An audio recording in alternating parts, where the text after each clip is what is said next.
एक बार की बात है, जंगल में बहुत तेज हवा चल रही थी। तेज हवा से बचने के लिए एक सियार पेड्डेच के नीचे खड्डा था और तभी उस पर पेड्डेच की भारी शाखा आकर गिर गई। सियार के सिर में गहरी चोट लगी और वो डरकर अपनी मांद की ओर भाग गया। उस चोट का असर कई दिनों तक रहा और शिकार पर नहीं जा सका। खाना न मिलने से सियार दिन प्रतिदिन कमजोर होता जा रहा था। एक दिन उसे बहुत तेज भूख लगी थी और उसे अचानक एक हिरण दिखाई दिया। सियार उसका शिकार करने के लिए बहुत दूर तक हिरण के पीछे दौड़ ढा, लेकिन वह बहुत जल्दी थक गया और हिरण को नहीं मार पाया। सियार पूरे दिन भूखा प्यासा जंगल में भटकता रहा, लेकिन उसे कोई मरा जानवर भी नहीं मिला जिससे वह अपना पेट भर सके। जंगल से निराश होकर सियार ने गांव की ओर जाने की ठानी। सियार को उम्मीद थी कि गांव में उसे कोई बकरी या मुर्गी का बच्चा मिल जाएगा, जिसे खाकर वह अपनी रात काट लेगा। गांव में सियार अपना शिकार ढूंढ रहा था, लेकिन तभी उसकी नजर कुत्तों के झुंड पर पड़ रही जो उसकी ओर आ रहे थे। सियार को कुछ समझ में नहीं आया और वो धोबियों की बस्ती की ओर दौड़ने लगा। कुत्ते लगातार भौंक रहे थे और सियार का पीछा कर रहे थे। सियार को जब कुछ समझ नहीं आया तो वह धोबी के उस ड्रम में जाकर छुप गया जिसमें नील घुला हुआ था। सियार को न पाकर कुत्तों का झुंड वहां से चला गया।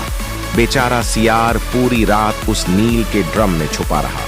सुबह सवेरे जब वह ड्रम से बाहर आया तो उसने देखा कि उसका पूरा शरीर नीला हो गया है। सियार बहुत चालाक था। अपना रंग देखकर उसके दिमाग में एक आइडिया आया और वह वापस जंगल में आ गया। जंगल में पहुंचकर उसने ऐलान किया कि वह भगवान का संदेश देना चाहता है, इसलिए सारे जानवर एक जगह इकट्ठा हो जाएं। सारे जानवर सियार की बात सुनने के लिए एक बड़े पेड़ के नीचे एकत्रित हो गए। सियार ने जानवरों की सभा में कहा, क्या किसी ने कभी नीले रंग का कोई जानवर देखा है? मुझे ये अनोखा रंग भगवान ने दिया है और कहा है कि तुम जंगल पर राज करो।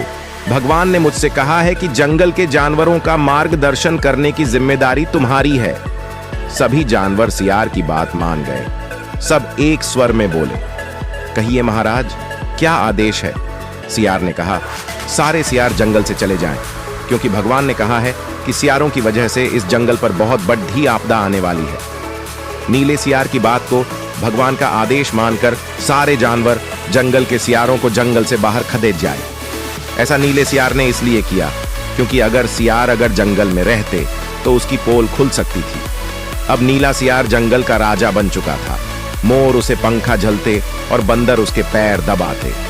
सियार का मन किसी जानवर को खाने का करता तो वह उसकी बलि मांग लेता। अब सियार कहीं नहीं जाता था, हमेशा अपनी शाही मांद में बैठा रहता और सारे जानवर उसकी सेवा में लगे रहते। एक दिन चांदनी रात में सियार को प्यास लगी। वह मांद से बाहर आया तो उसे सियारों की आवाज सुनाई दी जो दूर कहीं बोल रहे थे। रात को सियार हू हू की आवाज करते हैं क्योंकि ये उनकी आदत होती है। नीला सियार भी अपने आप को रोक न सका।